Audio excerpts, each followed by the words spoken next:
Ivy Valentine subscribes to Mark Yoon. So should you. Enjoy your treat! Today we are covering the timeline differences for Hwang Seong Gyeong. The timeline differences being Soul Edge through Soul Calibur 5, and the new timeline obviously starting in Soul Calibur 6. This one we're actually going to be doing a little bit differently, as I have gotten 4 people to actually help me out and read parts of the script that was sent to me by Layla, and I hope that you guys enjoyed this video, and I will get back to you at the end of it. In the original timeline, during the events of Soul Edge, Hwang starts off as a child born into poverty, then taken into Songdojeon after being orphaned. Song-Han Myung treated Hwang like a son that he never had and trained him in the sword arts. When rumors of the Sword of Salvation began to spread, he felt as if it was destiny to claim it. During the events of Soul Calibur, while he was out looking for the Sword of Salvation, he heard news of an impending invasion of Korea and immediately cut his journey short to go home.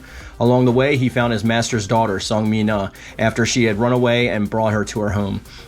However, Mina was quick to run off again, and Hwang, along with the other members of the Coastal Guard, once again set out to find her. His irritation caused him to have a lapse in judgment, which resulted in many of his men dying after an encounter with Maxie's pirate crew.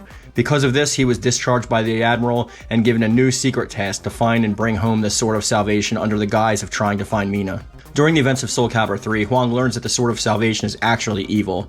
When he reports this to the Admiral, it causes him to be dishonorably discharged. He leaves the Coastal Guard's garrison and goes back to the Dojang, where there he finds a strange person in training hall and apprehends him. While interrogating him, he learns this person was a Japanese spy. And the spy tells him that Japan also wants the Sword of Salvation. The Admiral reinstates Hwang's position in the Coastal Guard and gives him a new mission: to stop the Japanese and to bring the sword to Korea before the Japanese could get it, if possible. Before departing for this mission, he goes to the capital to steal Soul Edge fragments before heading west to find and join Mina and another student, Hong Yoon-sung, on their mission. Hwang's origin is the same in the old timeline, but major divergences happen after the events of Soul Calibur 1. In this timeline, Hwang keeps the sword's true nature to himself. After hearing about the rising popularity of a group called the Society of Salvation, he grows suspicious and decides to investigate. It is there he learns that Soul Edge has already started to spread its corruption within the Korean borders, with a man named Won Gobak using a child of the astral chaos and shards of Soul Edge to convert its followers into Malfested. Hwang evades corruption by stabbing himself. He is surprised to find that he survived and had been brought to Motian Pass, Manchuria. His savior was a monk who is skilled in Taoist magic named Wan Soo-hyun. She trained him in Taoist magic and sent him west again to gather shards of Soul Edge. While on his travels, he infiltrates a Feigl Sestimus lair and encounters Wilhelm von Krohn. Wilhelm connects him to the Aval organization, who he learned were old allies of Soo-hyun. It is through the Aval that he learns about Ostrenburg Castle and he decides to investigate it. While on his way there, he encounters Siegfried, who pleads with him to go and free the prisoners there. Once he arrives, he encounters Johann Durer, who tells him that Siegfried is Nightmare. The two fight, Hwang wins, then goes to report back to the Aval organization. Soo-hyun contacts him and tells him of a plot by Gobak to destroy Songdojeon, and the Aval assist him in going home using this astral fissure. Hwang arrives and saves the Dojang, though almost killing himself in the process with his magic, and Mina is there to provide him some of her life force and ultimately saves his life. He then has a final battle against Gabak and stops him from destroying the mirrors of Evil's Bane.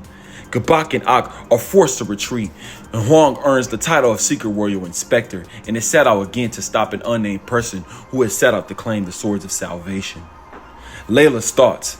Obviously, there are very large differences in how Hwang's story plays out between the timeline, and it is difficult to know exactly how this will out going forward. There are some very interesting things that jump out at me as I examine differences between the two timelines. For one, Hwang's blade in Soul Calibur 6 is different than Soul Calibur 1.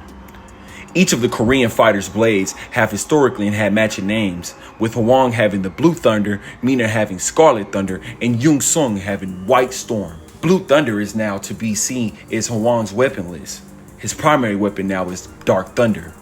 It is similar enough that it is matches. However, I think that the change here is enough to tell us that Hwang might not be as closely tied in the trio as he once was. Another thing that I think will be interesting here is that Hwang appears to be one of the few characters now that has a much clearer picture on Nightmare and his true identity, Siegfried Straffen. In his Soul Chronicle, he met Siegfried and seen the pain and mercy with his own eyes. He literally got confirmation that both Siegfried and Nightmare are one and the same person. So this will lend into itself into a moment in the future where Hwang will be one of the few people to show Siegfried mercy and sympathy.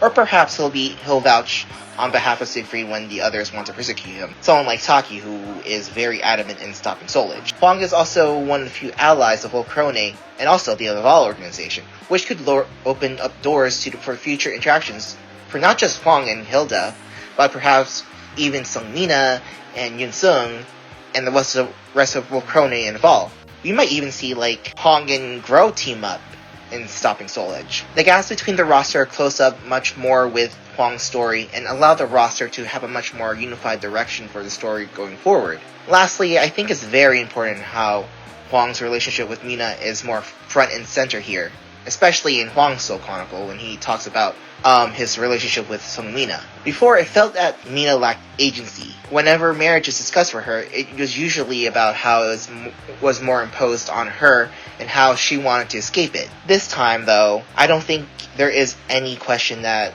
there is chemistry and feelings between Mina and Hwang. It's interesting covering this character because Hwang Seong Gyeong is actually my favorite character in Soul Calibur, and he has been since the very first iteration of him being a playable character, and it's kind of rough when he's not in certain games and you have to kind of create him. I do wish that he was a little bit more authentic to what he could be, but I actually like the way that they did his changes in the new timeline, and I think they made him a lot more of an interesting character, especially pushing him front and center to kind of like the behind the scenes of what's going on with the actual crew in the new timeline. So all that stuff is great, compelling, and I can't wait to play with him, hopefully in future iterations, so cross your fingers and hope that we actually get that Soul Calibur 7.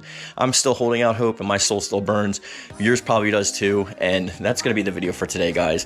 I want to thank you for watching. I hope you found this video interesting. If you did, please give it a like, and as I always say, I love it, thank you, and thank you.